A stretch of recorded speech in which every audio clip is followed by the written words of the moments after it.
everybody. Hello. Hi. Let's see if we can get a few more people to switch on their cameras. Let's have a look and see you all. Great to see you all. I wonder why some people don't have their names there. Oh, there we go.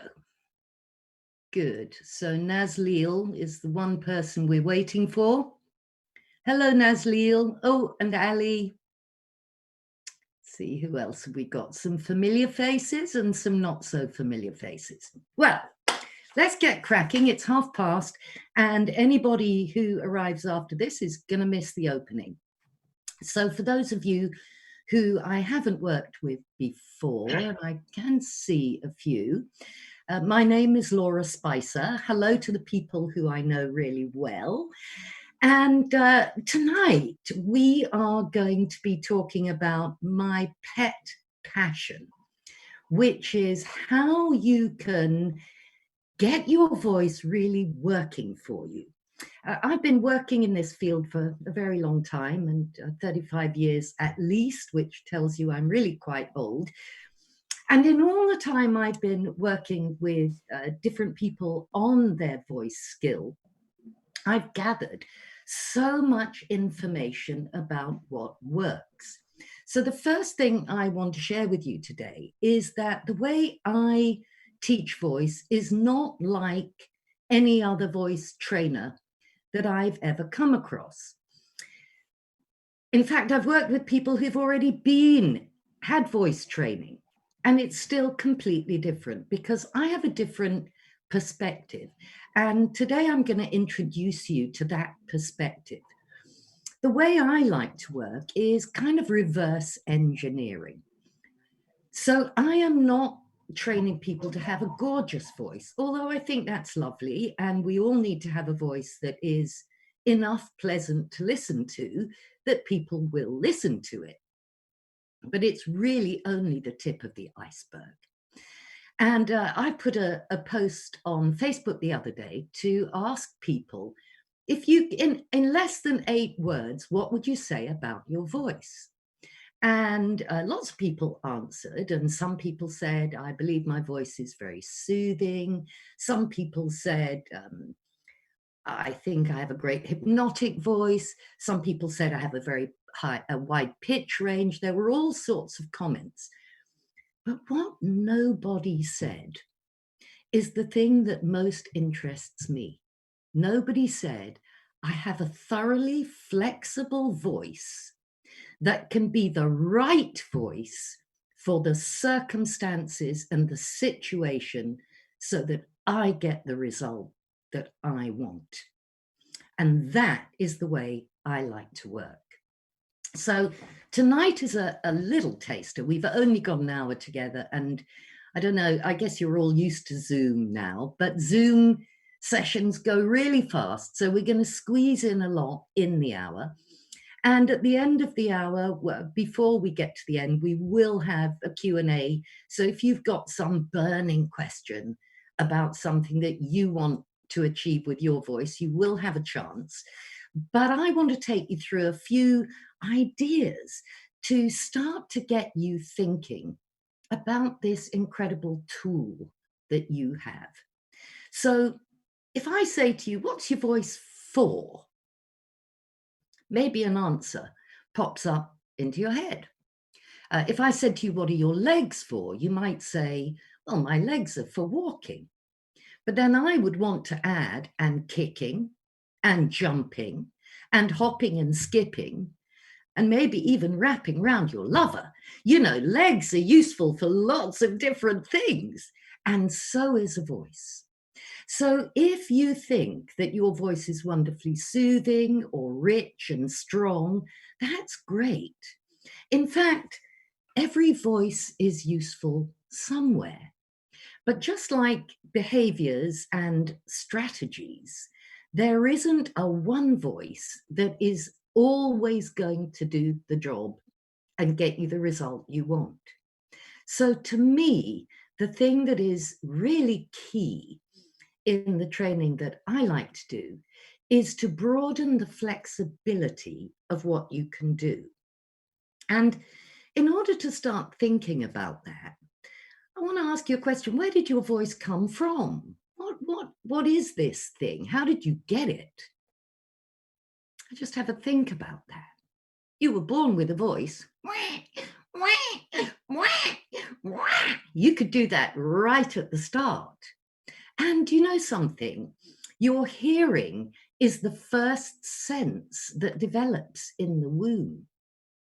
By the time you're born, you can already tell the difference between your mother's voice and anyone else's voice.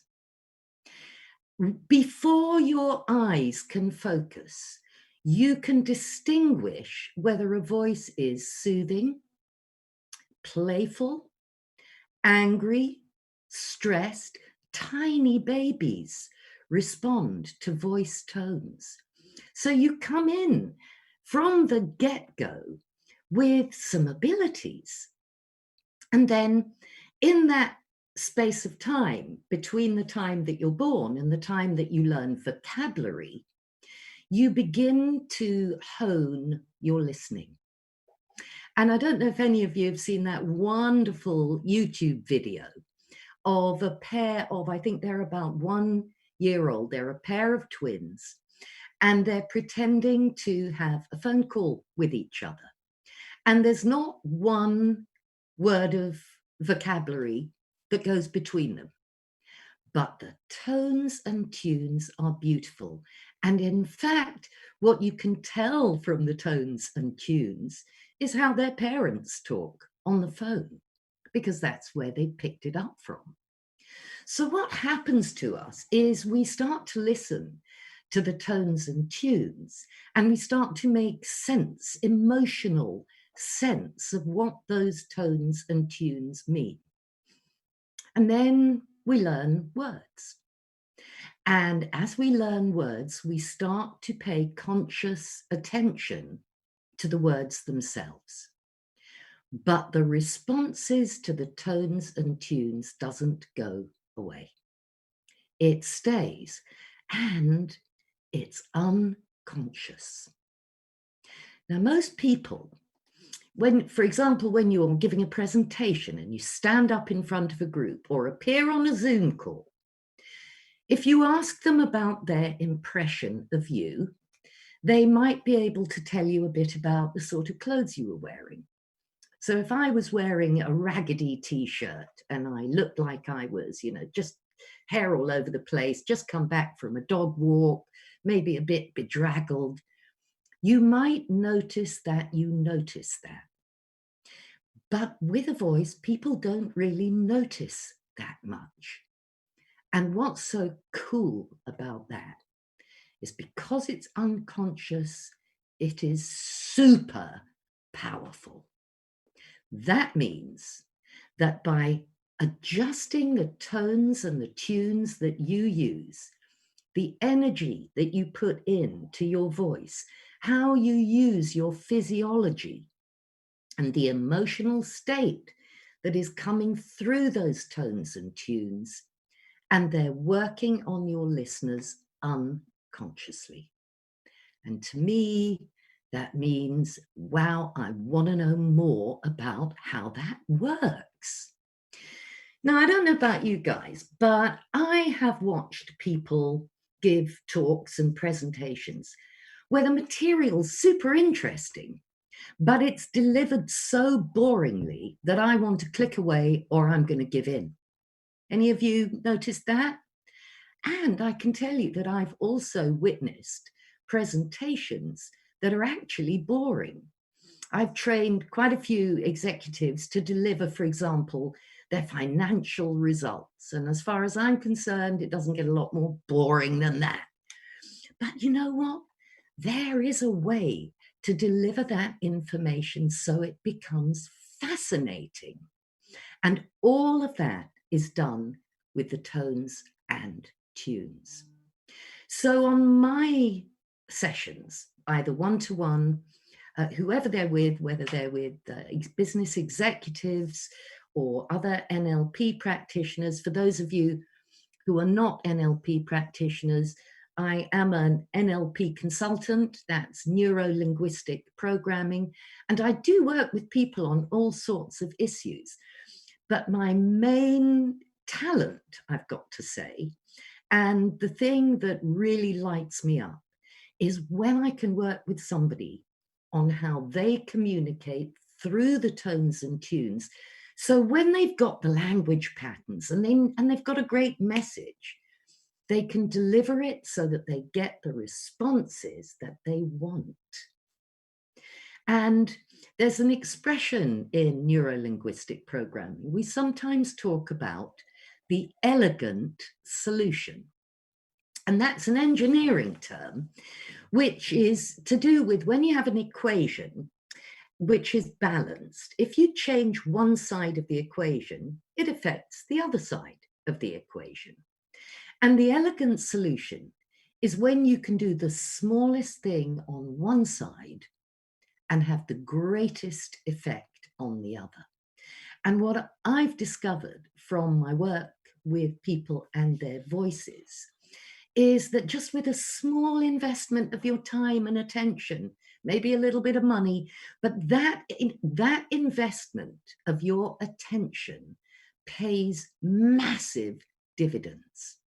So whether you want to use your voice to talk to your family, your kids, your husband, wife, boyfriend, girlfriend, or whether you want to use it as a business tool, this is a tool. And it can change the results that you get. And when you get a response that is not quite what you want, really that's a moment to go, ooh, I could try something a little bit different. And when we work together, the way I like to work is in groups, better than one-to-one, because then we have a few people to give feedback. So here's the next thing about your voice. It's unique, first of all. It's as unique as your fingerprints. It's as unique as your retina. Everybody has their own voice. And it is a combination of the way you're built physically and how you're feeling. That's what's coming through your voice. So, you know what? When we work together, getting feedback from other people will give you an idea of what's happening to other people when you talk. Because, as I frequently tell my lovely father, it's not all about just vomiting out what's inside you. It's about it landing in the other person the way you mean it to land. Because if you're saying something and they're hearing something else, you may as well have said something else. And actually, in my old age, I'm really learning that with some people, I'm just not even going to bother at all. There are a few people that I've come across who are almost incapable of hearing. They're so busy talking on the inside that they're not really listening to the outside world at all. Well, in that case, I'm going to save my energy. But for those people who do listen, what I want is to do something to you by speaking to you. It's my gift to you. And you know what? When you get a gift, do you want something that hasn't been thought about, isn't wrapped nicely, and is just thrown at you? Or do you want something that somebody has chosen especially for you, wrapped it beautifully, and given it to you with love? It's a gift. And the energy that you spend in talking is your gift. And I want to help you to make that gift count. And there's another thing, which is the way you speak on the outside isn't the only thing that your voice is for. It's also how we talk to ourselves on the inside. And you know what? Changing the tones and tunes that you use on the inside can have such a profound effect. It can change you to feel like doing something you didn't feel like doing. It can comfort you when something's gone wrong. It can cheer you on when you need a bit of help to get something finished. That voice inside your head has huge impact. And the way I like to work is I want to address all of this so that in as short a time as possible, we can get something happening for you that really enhances your life. Most people take their voices for granted. And a lot of people say to me, well, this is just my voice. I'm stuck with it. But you know what? I could say, well, I'm stuck with my skinny arms. But you know what? If I really didn't like my skinny arms, I could get down to the gym and lift some weights. And eventually my skinny arms would get some muscle on them. This is part of your body. And you can train it the same as you can teach any part of your body to operate more the way you want it to. So whatever your voice is like now, there's going to be some things that you can do which will optimize how you communicate so that whatever it is you're saying, you can get better results.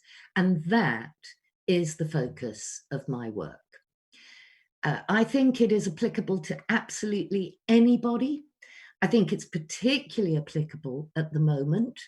You know, we're working across Zooms, and that means some sensory information is cut out. Also, a lot of people are doing podcasts and videos and Facebook Lives. And at that point, your voice is really key to how people are going to hear your message. How often have you gone to a Facebook Live and then clicked away after a few seconds? And what made you do that? Just think about it. What didn't grab you? Was it really only the content? Or was it something about how it made you feel? Whether it kind of engaged you and pulled you in, whether it tantalized you, whether it tempted you, whether it had that magical quality that made you go, I can't switch off yet. I can't switch off yet. And you stayed with it right to the end. Now, I'm pretty sure I'm not the only one that's had that experience. Can I see a few head nods? Anybody here had that experience? Right, of course, because, you know, this is absolutely a fundamental part of the package. And I don't know if any of you are old enough, like I am, to remember that back in the day, there was a statistic which just was bandied around every communication skills course going. And it was come up with by a guy, I think his name was Morabian. And he said that when you're communicating, 55% of your body, of your communication is your body language, your facial expressions and how you move your body. He said 38% is your voice tones and only 7% are the words themselves. Well, first of all, I dispute that. I think that the words are really important. Second of all, I particularly dispute it when you're on the telephone and when somebody's listening to a poddy. Because if you're listening to a podcast, that 55% is gone for starters. We are all communicating so differently these days, and we need to be up to speed. So whether it's to talk to your family or to run your business or to see clients, a little bit of time spent working on your voice will pay dividends. And it will also help you on the inside, and it will help you with every aspect of your life for just a little bit of time. And today, we're gonna do a little bit of work. Obviously, I can't do a huge amount. We are gonna do a little exercise. So I would say, in the exercise that we're going to do, it's just going to be a quick exercise. If you can't stay for the whole exercise or you don't want to do it, you're welcome to go at that point and come out of this group. But stay with us until we get to the exercise, at least if you can. And then when the exercise comes, I'll explain it to you. So here's a weird fact. You can't really hear the distinctions in a voice until you can make the sound. Now, that was taught to me by my mentor. And when she first said it to me, I thought, nah, that can't be right. You've got to hear it before you can make it. But actually, there's a lot of truth in it. She found this out when she was working with an African tribe called the Kabiye. And any of you who've listened to my 7 Ages of the Voice recording will have heard about it. There's a word in Kabiye that means one thing, and another word which is so slightly different, but it means something else completely.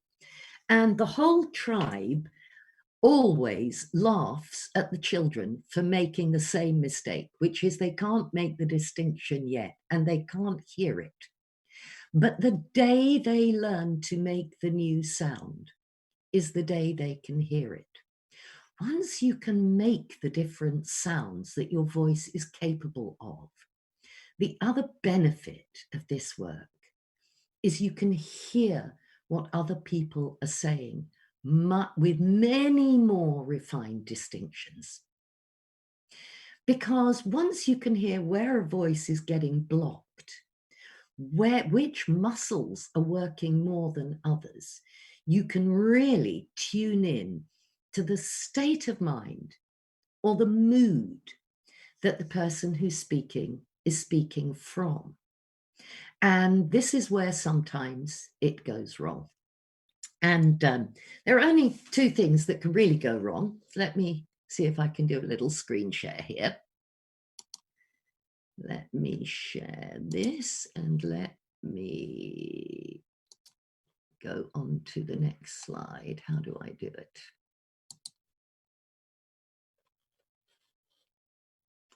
Okay. All right, now I want to pause. Oh, I can't pause it. All right, let me stop screen sharing if my mouse will work. Oh, I've got a stuck mouse. Let's just escape from that. Stop the share. That's better. Did you see that? There are only 2 things that can really go wrong with a voice. One is that you haven't calibrated what it's like on the outside. Because you can't hear your voice on the inside the same as somebody can hear it on the outside. So one of the things that people often bring to me is that people are asking them to repeat themselves a lot. But to them, it sounds really loud and clear. On the outside, it doesn't. And you see, my voice is still very clear on the inside of my head right now. I can hear everything I'm saying, but can you? Really? I don't know. I mean, maybe you can just about. One of the things about not being able to hear somebody well is that after a while we switch off. How long are you going to work really hard to hear what somebody says? So it's really important to get that feedback to find out, can you hear me? Am I speaking clearly? Then there are some people which are in the opposite direction. And when I first moved to the country from London, I noticed I was getting a weird response from my neighbours, and I couldn't work out what it was until I realised that I had my London voice on. And in London, there's a lot of background noise and a lot of competition. So everybody speaks louder. Out here in the quiet countryside, people speak more quietly. And so my voice sounded blasting. And that's as unpleasant as having to work really hard. And I had to learn to tune my ears in as well as to quieten down a little bit so that it felt okay. Now, volume isn't the only thing. There's the speed we speak and how often we pause and you know, what shapes we make with our mouths, the muscle movements. But the aim of my work is to expand the flexibility of what you can do so that you can speak on purpose. Now, any of my NLP colleagues who work with Dr. Richard Bandler will know that his up-to-date work is about thinking on purpose. And I really loved that when I heard it from him. It's about working with the thoughts that we have so that they support us. And this is the vocal version of that. This is where you get to use your voice on purpose so that it does what you intend and it lands the way you want it in your listeners. Does that sound interesting? Yes, I've got a few head nods, few thumbs up. Good, good, good. So you know what then? Let's do a little experiment. Let me see how many people I've got here. Okay. It's interesting, isn't it? 40 people signed up. I've got 24 people here. You never can tell. So let me see. Let me just work on how I can get about 3 people per room. There we go. So in a minute, what I'm going to do is click the button, and I'm sure you've all worked on Zoom before and you know about the breakout rooms. What's going to happen is I'm going to put a piece of text into the chat box. And there are going to be 3 of you in a room, and it's going to be a random threesome. So I don't have the chance to choose who works with who, but you'll work with 2 other people. What I want you to do is I want you to take turns. When it's your turn to speak, I want you to switch off your video camera so that they are just listening to you. This short piece of text, which is a poem by Longfellow, I'll show it to you. Let's see if I can show it to you now. Let's go back into this and get to the next slide. Come on, next slide. No, not that one. Next slide. Wait. Next slide. No. Hold on, guys. It's this one I want you to see. There we go. Can you see that? Oh, I can't see you. So I'm assuming that you can see that. And it's a little poem by Longfellow, a little extract. And what you're going to do is read this little poem out 3 times. One time, you're going to make it sound soothing. One time, you're going to make it sound funny. And one time, I want you to make it sound exciting. Now, once you've done that, and I want you to do it in any order. I want you to choose the order in which you do it. I'm going to put it in the chat box so you'll have access to what you need to do. Let me just get it. This is going to everyone. Oh, no, it's not going to anyone. I'll get that in. Here we go. My mouse is not acting as I would like it. Here we go.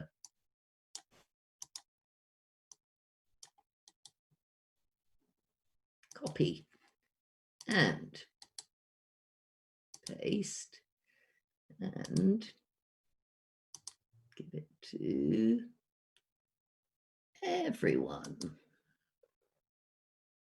No, everyone. Oh, here we go. There we go. Right, that should have turned up in your chat box now.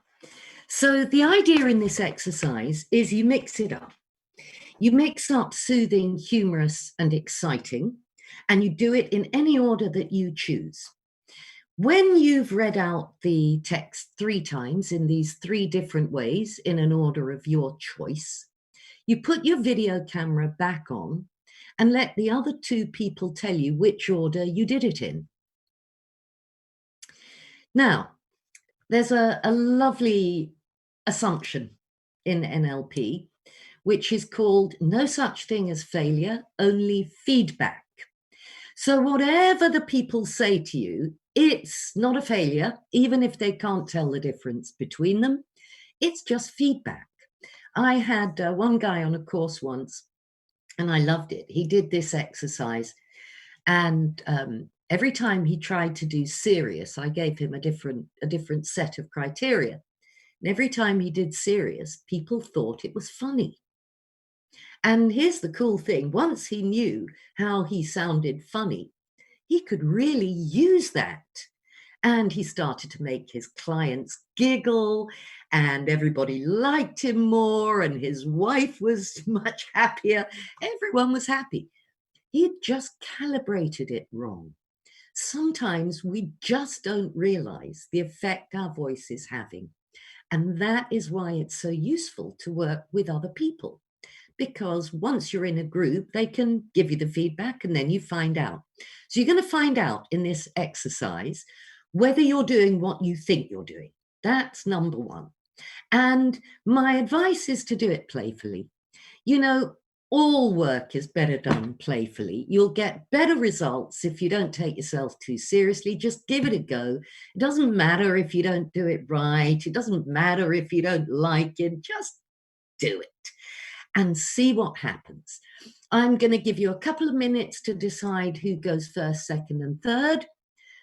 And in that time, you can decide which order you're going to read in. And then you switch off your video camera, person number one, and go for it. You've got 15 minutes. That'll easily give you time. At any point, you can put your hand up if you need help when you're in the breakout room. It's on your control panel. And I'd just like you to do it and see how you do. So before I send you off to your breakout rooms, has anybody got a question about this exercise? Everybody got it? Okay. Here we go then, guys. Here we go. Still be here with their cameras off, but who did not go to breakout rooms. Okay. Never mind. I hope you all at least had one person. It looked like you did. So how did you get on? Anybody here find that it was difficult to make the distinctions? Oh, okay. You know, sometimes we think that people can really hear the difference in our voices, and they can't. And of course, that is one thing that I'm going to help anybody who comes on the longer course, because as you know, this is a taster for what I'm going to be doing in September.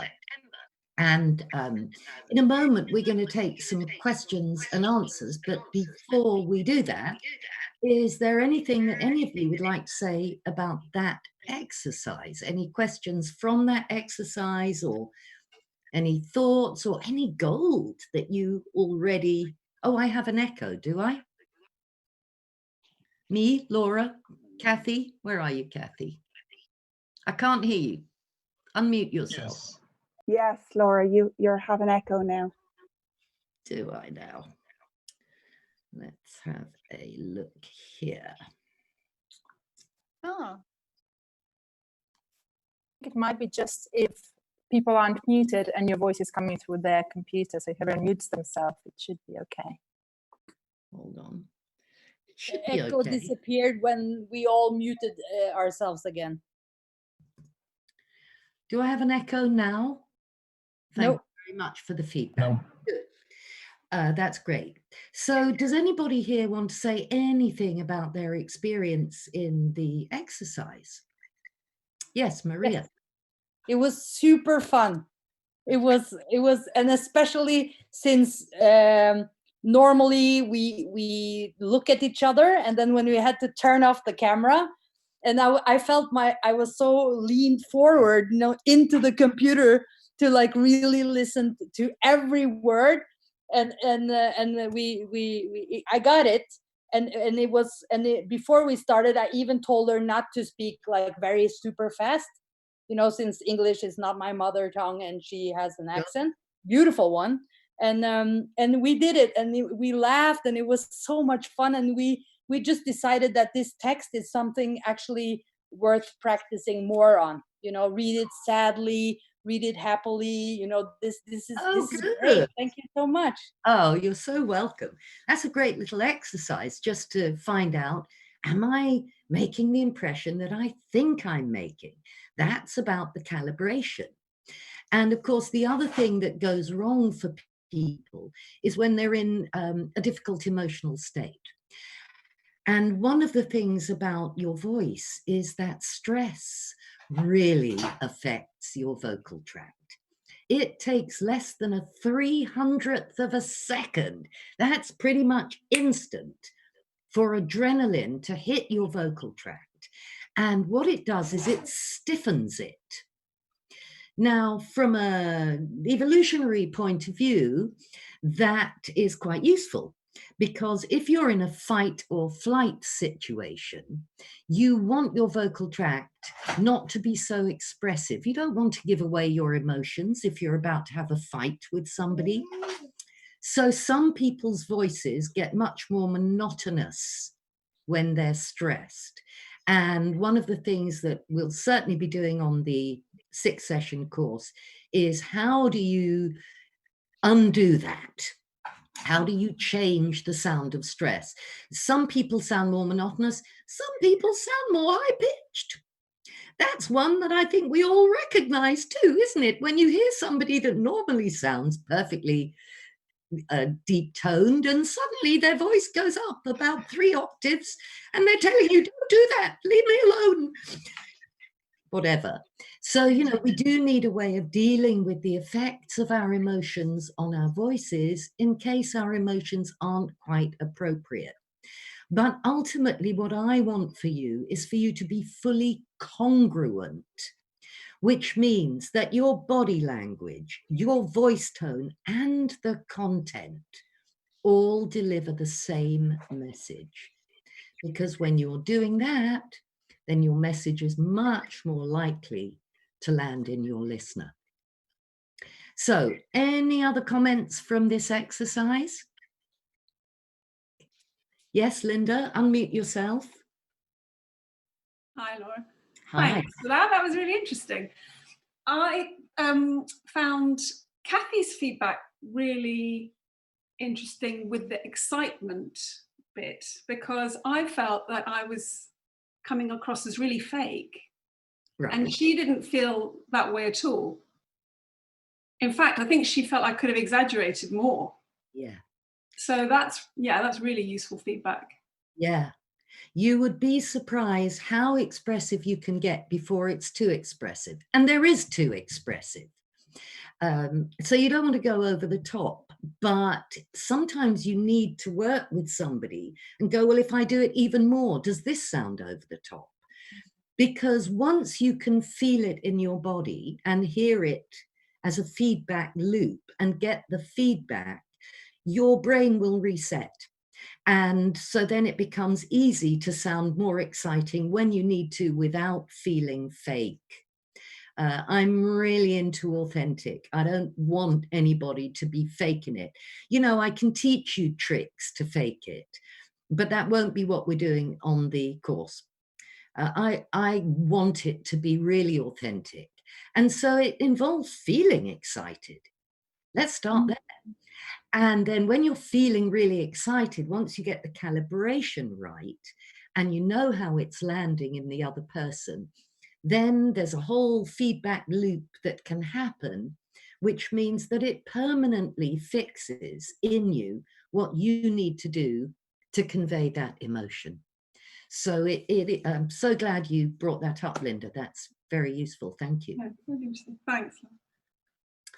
Cool.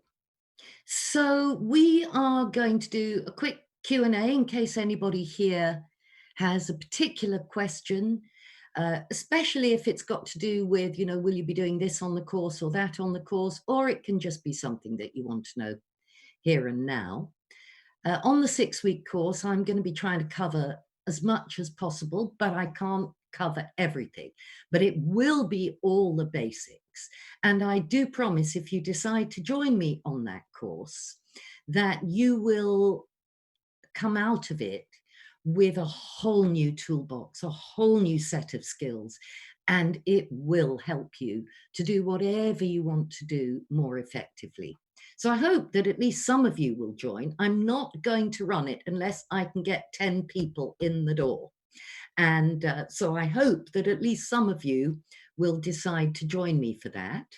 And let me just quickly show you before we do the Q&A, this. So this is what I think we're going to be doing. I want to show you how to warm up your voice, because a lot of people expect a great deal from their voice. But if you don't warm it up when you're about to do a lot of speaking, then you can end up hurting your voice. And I want to share with you a few of the discoveries that I've made, like the 4 biggest mistakes people make and what your talents already are. I want to show you how you can become more engaging and never sound boring, how you can help somebody to know they can trust you if you're genuinely trustworthy, and how you can convey authority, because this is something that a lot of people bring to me. They say that, you know, they're a bit of a lightweight and people aren't taking them seriously, or they're not being heard in meetings. And there are some really simple things I can teach you to make that happen right. How you can have more rapport with people by just using your voice. How you can sound more powerful and confident, and how you can listen better. So those are the things that we'll certainly be covering, but knowing me, there'll be more to it. And any of you who've worked with me before know that you're going to get good value if you come to work with me. And if anybody here needs a little bit of one-to-one time and they're signed up for my course, I'm sure we can add a little of that in too. So now I've said my bit and we've only got a few minutes left. So has anybody here got a burning question they want to ask me about voices? I think I've got 2 screens to look at. Let's have a look here. Nobody got a single question. I've got a question. Cool, thank you, Jen. It's for me personally, though. It's Laura, for now, if there's one thing that you would say to me to help my voice and project and everything, what would it be? Well, your challenge, you've got a beautiful accent, and it's something to be really proud of, particularly if you're working with multi-cultures, multinational audience. It's important to be clear, but you know what? I've noticed you getting a lot clearer recently, which I'm really happy about. That's fantastic. And what I would love to do if I was working with you is show you how to put more weight into your voice. Not always, because your voice is sweet and you come across so friendly and lovely and approachable, and people are going to like you because of the sound of your voice and feel at ease with you. But I would like to challenge and check that when you want to come across with power and authority, that you can do that. And if you can't, I'd like to show you how, because it's pretty simple and I could easily do that. Maria. Yeah, a couple of questions. One is, if somebody already have a feeling that their voice is pretty good, let's say some males in the audience maybe that are like authoritative figures, fathers, leaders, what would you say to them to persuade them, or not persuade them, but like tell them what they will get from the course when you talk about broaden the voice? What do they need? Well, to expand their repertoire. because I know a lot of the voices here in this room, and there are some gorgeous voices here, but it's not the only thing. You know, some people are really, really good at sounding upbeat or motivating, and maybe not quite so good at the soothing. Some people are really, they've got a rich, gorgeous, fabulous voice for hypnotic work, but are they good at exciting and, you know, really kind of getting somebody motivated and ready to rock and roll? There's always more. One of the things that Richard Bandler says is whenever you think you've got the whole story, there's more. There's always more. And I will be paying attention to the people who come to train with me, and I will be looking for those really useful pieces that I can add to what they can do so they can do something even better. And I also want to ask you about projecting voice, because that's something I really love. I remember we did it one time in like there was a Bandler training, and we were working with how we could send our voice without the mic, because sometimes you're in a place and mic stops working or something. How do you project your voice? Is that something you will cover in the course as well? Yeah, absolutely. Though I've got to say these days, because we're all working through speakers and microphones, things are a little different. But, you know, just like getting that feedback earlier from Kathy, thank you so much, Kathy, you know, we need to give each other feedback. And everything that we need to cover, all the basics, we will cover on that 6-week course. And I will make sure that I leave space so that if we haven't covered something that somebody in the group wants me to cover, we will cover it. And after 35 years, I would be really surprised if anybody could come up with something that I've never had to help someone with before. So I reckon that I could help you to do just about anything you want with your voice. Thank you. So I know first, I don't know how to pronounce your name. Moitza. Moitza. Yeah. So So first, very, and Danny. Okay, Moitza. yeah, I have a very quick one. I think it's quick. How will it look like in the 6 weeks? Is it one weekly meeting, or will there be assignments and feedback? Or how will it work kind of practically? So it will be one meeting a week of 90 minutes. There will be homework, and there will be assignments to go out and practice various skills and how to practice them, because it's how you get good at things. So there will be that, and there will also be contact in the intermediate time, either via a Facebook group or a messaging group, so that you can let me know what's going on and I can keep track of your progress and help you if there's any moments that you need some help. So that's the way I'm planning it. I'm open to, you know, I'm pretty flexible too. So if there's something that somebody wants that I hadn't thought of, we'll find a way to do it. Okay. So the idea of the 6-week course is that it will be tailored to get you your results. Perfect. That's the idea. You're welcome. Dan.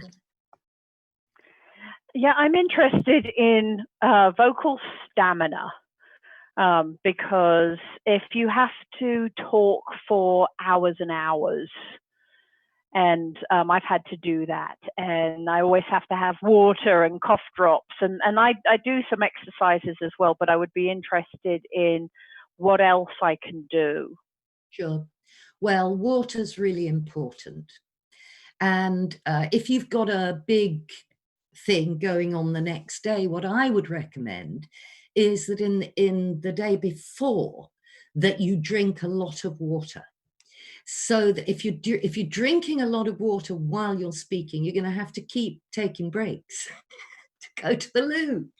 So what you can do is drink a lot of water the day before, which hydrates the whole system.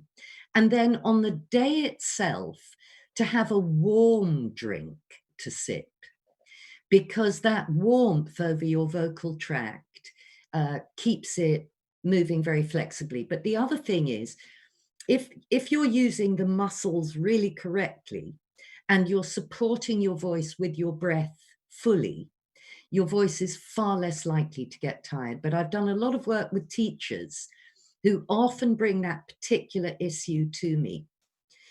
And there are ways of using your voice where it is so smooth that it just doesn't strain it. And if you can keep the rest of your stamina going, you can keep your voice going. Me, I'm 66 now. I don't take on gigs that run all day anymore. I just don't have the stamina for it. 90 minutes is good for me. You're young, Laura. You're such a spring chicken. Yes. I got a question.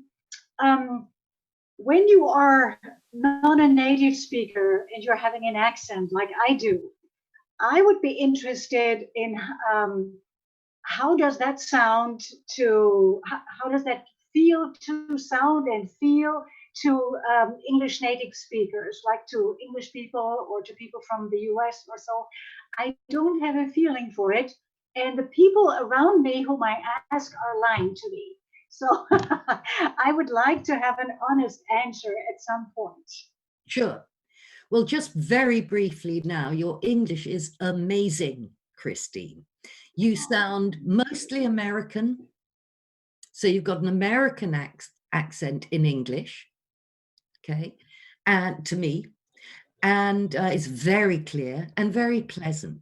You know, sometimes people come to me and ask me to get rid of their accents, and my answer is no. I think accents are fabulous. I think they're an advantage. They're interesting, they're engaging, and mostly really beautiful to my ears. There's very few accents that I don't love the sound of. So your accent is just lovely. And I wouldn't want to do anything to spoil it. And there's no such thing as getting rid of an accent. Well, if you do, I tried. Well, I tell you, there are a couple of accent coaches that when people ask me for somebody to, if they want to change their accent, I send them to them because I can't do it. That just feels sad to me. I love accents. And, it used to be that if you wanted to broadcast, you had to have the Queen's English in English, and you had to have BBC English. But we're long past that crap now, thank heavens. And we celebrate accents. And, different accents bring different things. Like every voice has its wonderfulness. And I think it's really worth celebrating an accent. Sometimes I just speak with an accent because I think it sounds more interesting. For no reason other than my own fun. There you go. Mozart, are you hand up again, or is that just still your hand up from before? Okay, good. Anybody else? Yes, Kathy, unmute. Hi, Laura. Hi. One of the things that I've gotten tons of feedback about has been when I'm confused, the tone that they hear is angry or something else entirely.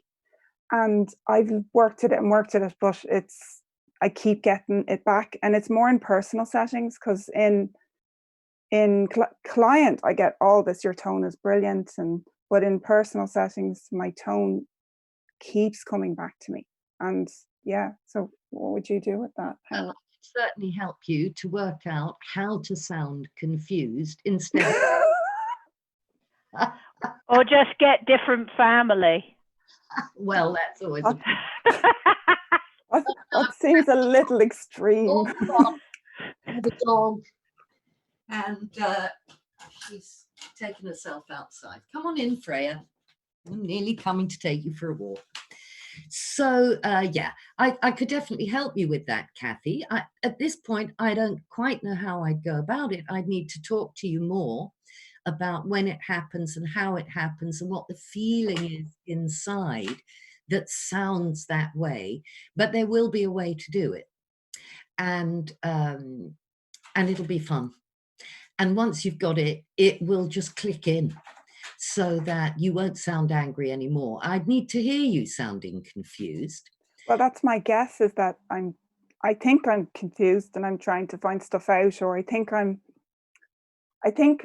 explaining something and then someone gives me a look of, you know, they don't understand it. So I move forward again, trying to explain it, but they hear that I think they're an absolute muppet. Whereas I'm really kind of going, I have no idea how else to say this. Right. So, Yeah. you know, and so I kind of slow down and start again. And I mean, and I've put a huge amount of work into figuring this out, and it's just not, so I'd have to, like, in advance go, I'm not sure how it's coming across, but really I've no idea what you're picking up. So and I don't know what I've said or not said that is putting that look on your face. So let me try again. So, I have one question, and I don't need you to answer it here. But my question would be, when you feel puzzled or confused, are you a bit angry with yourself for feeling puzzled or confused? Or are you genuinely, cleanly just like trying to work out what the hell's going on? I'm really trying to work out what's going on. Okay, all right.